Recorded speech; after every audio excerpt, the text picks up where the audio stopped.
Welcome students. Today in this video we are going to solve from question number 646 to 650. So without delaying we will go on to the first question. What is that? A center zero ammeter connected in the rotor circuit of a 6-pole 50 Hz induction motor makes 30 oscillations in 1 minute. What is the rotor speed? So definitely this 30 oscillations, which is basically read by the meter, is the frequency of the rotor circuit. So F4 is equal to 30 divided by 60, because these 30 oscillations are made in 1 minute and 1 minute is equal to 60 seconds. So 30 by 60, that is 0.5 Hz, is the rotor circuit frequency. And also given that the stator circuit is designed to be operated at 50 Hz. So F, that is the supply frequency or the stator circuit frequency, is 50 Hz. And we know the relation between this Fr and F is Fr is equal to S into F, where S is basically the slip of the induction motor. So from this we get S equal to F by Fr. That means 50 divided by, S is equal to Fr by F. That means what we will get? We will get S is equal to 0.5 divided by 50. So this will be equal to 0.01. Okay.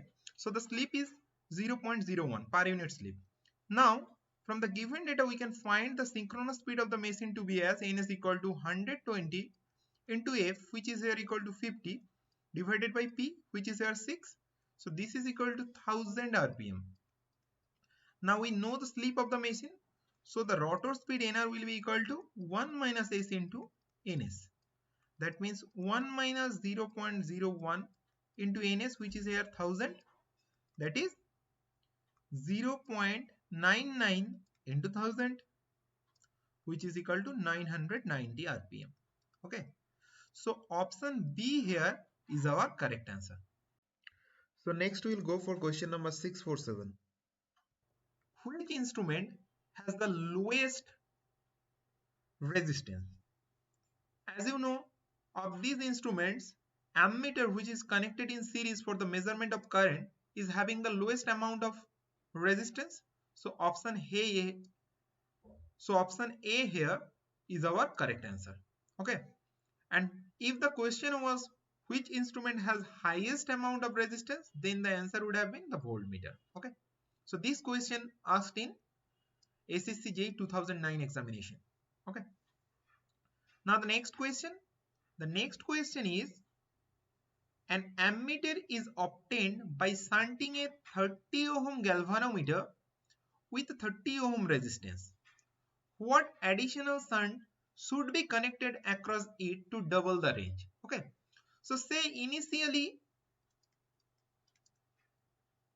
the range is for I. So to double the range will be 2I. Now what is the initial configuration? The initial situation is like this. This is the galvanometer, and with this a 30 ohm resistance is connected in parallel, and the galvanometer is also having an internal resistance of 30 ohm. So definitely if the range is I, this current would have been divided into two segments, I by 2 through the galvanometer and I by 2 through the shunt resistance of 30 ohm. Now what we are trying to do, we are trying to have the situation which will be able to measure 2I amount of current, but with a shunt with this arrangement. So what is the new arrangement? The new arrangement will be like this. This will be your galvanometer. This is your previous resistance of 30 ohm. This is also 30 ohm. And again in parallel we are basically connecting another resistance. And this resistance we need to find out. Say this is having a value of R. Okay. So now how the current will be divided? Here this will be 2I. I by 2 current will be through this. I by 2 current will be through this. So the remaining current, that is the I amount of current, will be through this additional resistor which is going to be connected in parallel with the primary configuration.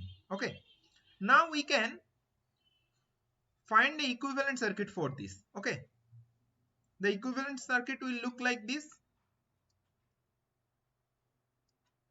This will be R, this will be 30 in parallel with 30, so this will give you 30 by 2, that means 15 ohm resistance.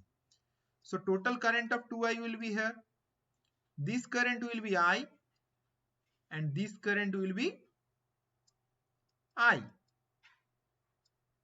Okay, so now let us try to find out the value of R from this. What we can write here? We can write that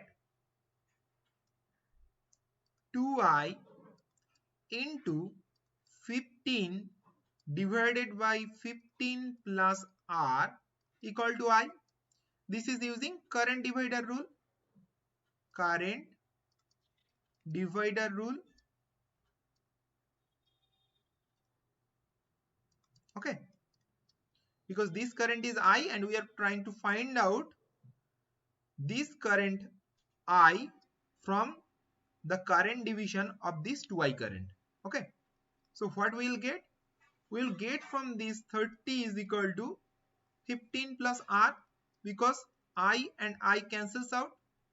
So R will be equal to 15 ohm. Okay, so from this calculation what we get? The option A here will be our correct answer. So now we will go for next question, that is question number 649. A transformer has N1 is to N2 is equal to 1 is to 1. Then the transformer is an isolation transformer, potential transformer, current transformer, power transformer. So from this what we can say? The turns ratio is 1 is to 1, means whatever be the number of turns in the primary, the same amount of turns are there in the secondary. That means there is no voltage lift up or there is no operation to reduce the voltage. Okay, so whatever voltage is in the primary, that voltage we are getting in the secondary. This kind of transformer is basically used to separate primary equipments from the secondary equipments.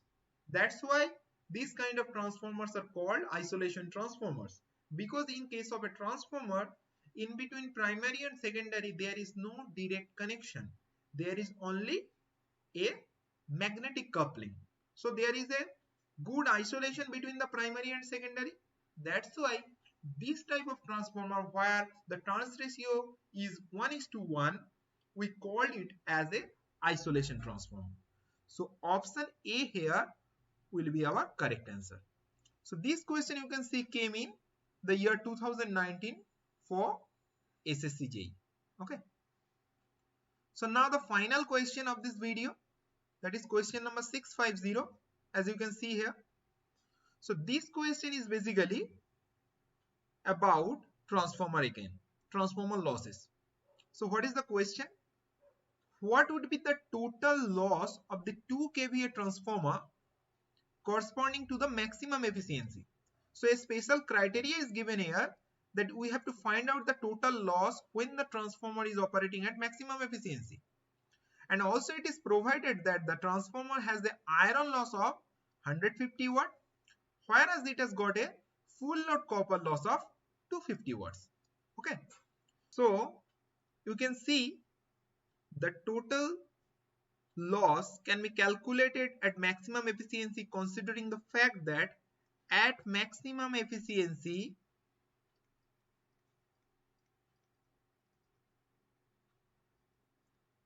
iron loss is equal to copper loss. And you know the copper loss is basically the variable loss and this is the constant loss.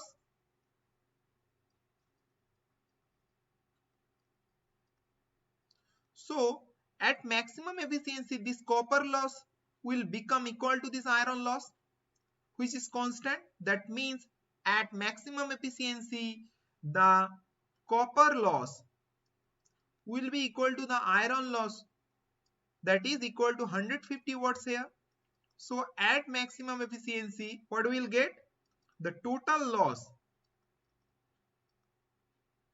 will be equal to Pi plus PCU, that means 2Pi, that is equal to 2 into 150 watts, that will give you 300 watts. So option A here will be our correct answer. So I think all of you have understood whatever question asked in this video. So if you like the video, kindly subscribe to the channel. Thank you. Thanks for watching.